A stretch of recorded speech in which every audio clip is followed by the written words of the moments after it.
let's do a deep dive of one of Taylor Swift's most underrated songs, Robin, and you might just fall in love with it the way I did. I find this song to be one of the most well-written and moving songs on the Torture Poets album. And as we dive in, you'll see examples of Taylor's strength as a songwriter. By the way, I'm Mary, and this is part of my deep dive of the Torture Poets Department album from the perspective of a songwriter and a former English teacher. The song Robin was co-written and co-produced by Aaron Dessner, who has a young son named Robin. This song is not about him, but I do believe it's inspired by him. Robin is also the name of a bird, which seemed to inspire some of the lyrics as well. In this song, Taylor observes a child being carefree and uninhibited, and reflects upon her own loss of childhood innocence and freedom. This song is part of the greater narrative of the Torture Poets Department album about Taylor's life as a public figure and the cost of fame and celebrity. Robin starts with verse 1, and the phrasing and pacing feel slow because Taylor is singing these lines with drawn-out notes that are sometimes 2 to 3 beats long. I think for the listener, this might be where you're tempted to hit skip, but hold on, there's a reason why she's doing this. She's watching a child play, and she sings, "Long may you ring, you're an animal, you're bloodthirsty, out window panes talking utter nonsense." If you've ever watched a young child play or just be, they're not self-aware or self-conscious. They're very present in the moment, as if time has slowed down. These lyrics, paired with this slow, drawn-out phrasing, is like watching a slow-motion movie montage.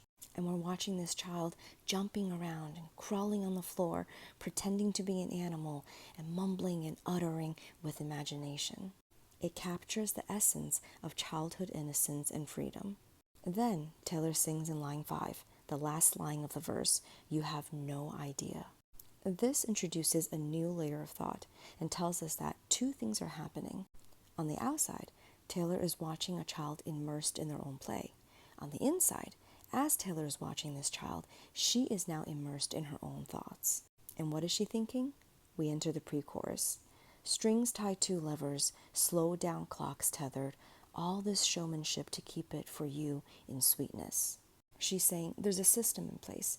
There are things that parents and grown-ups do, a show we put on for kids, in order to protect them and keep things in sweetness. Here, the phrasing of the lyrics is different. Whereas in the verse, the lyrics were drawn out and slow, here in the pre-chorus, the lyrics are rhythmic and steady, hitting on every downbeat. Strings tied to levers, slow down, clocks tethered. This is actually a wonderful example of Taylor creating something called prosody in her song. Prosody is when all the different elements of a song, the music, the lyrics, the performance, all work together to support what the song is trying to express. So in verse 1, as Taylor is describing to us the scene of watching this child, she's singing these long notes, free-flowing lines, as if slowing down and being in the moment. Her phrasing reflects a sense of being timeless and carefree in a protective bubble.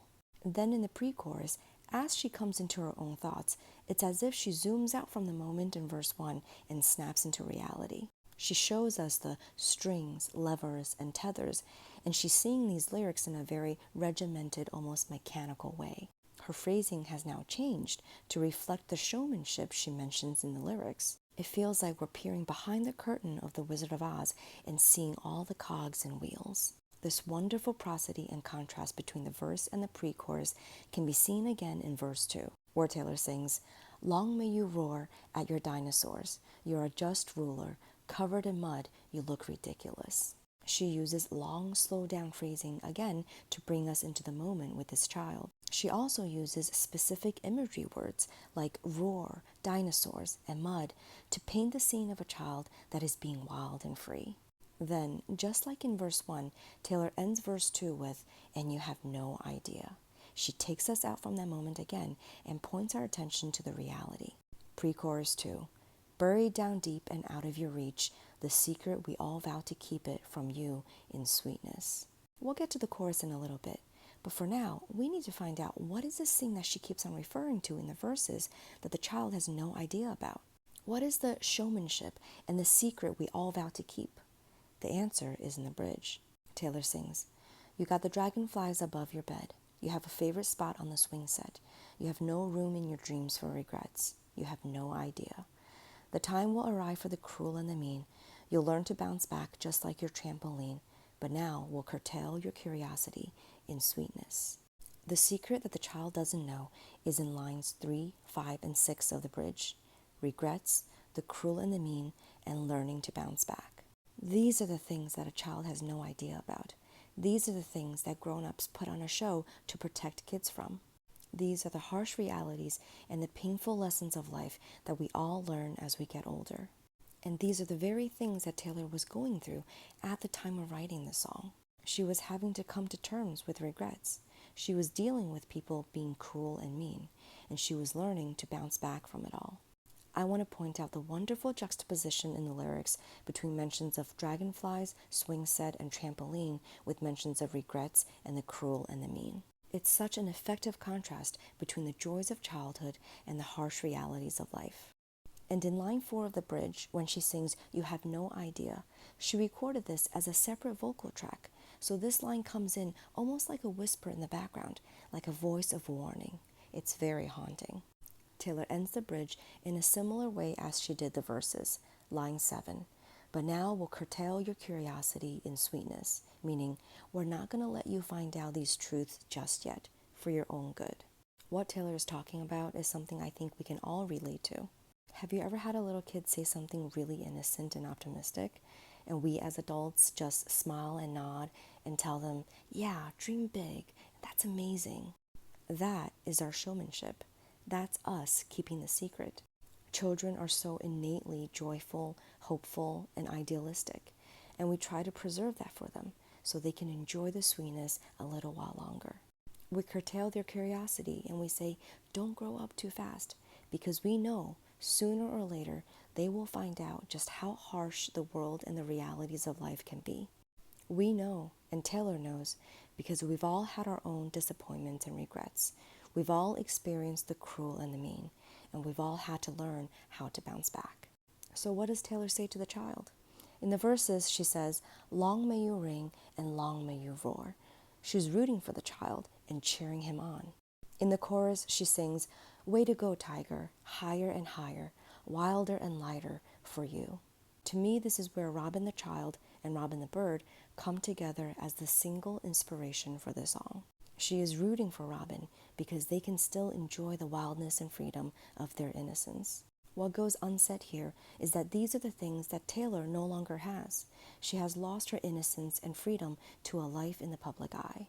That's why there's a subtle undercurrent of sadness in the song that makes it profoundly bittersweet.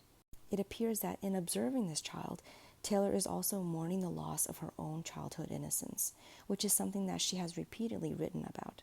Here in Robin, there's a sense of wistful longing, almost like envy for the child. I imagine for Taylor how sweet it must seem to be a child, to be free and to be given permission to experience and express the full range of being human, to be able to roar and talk utter nonsense and look ridiculous without judgment, to have people love you and want to protect you, instead of what she writes in the song, "But Daddy, I Love Him," people only raise you to cage you because they hate you. The cage is a long-standing motif that Taylor uses to describe her life as a public figure. With that in mind, the chorus of Robin becomes heartbreaking. She is rooting for Robin to go higher and higher, wilder and lighter, but she herself is caged. In her poem for the Torture Poets album, she refers to herself as the caged beast. She's resigned herself to her fate. She knows this is her life now. But she's cheering on the one who can still be carefree and uninhibited, saying, "Go, be wild and free while you still can," as she herself only looks on from within her gilded cage. This image is what makes me tear up when I listen to this song. It's incredibly moving and helps to tell the bigger story of the Torture Poets album about Taylor's relationship with the public. And one last thing, if you're going to listen to this song, I suggest also listening to "I Hate It Here" afterwards. It makes a great companion song to Rob.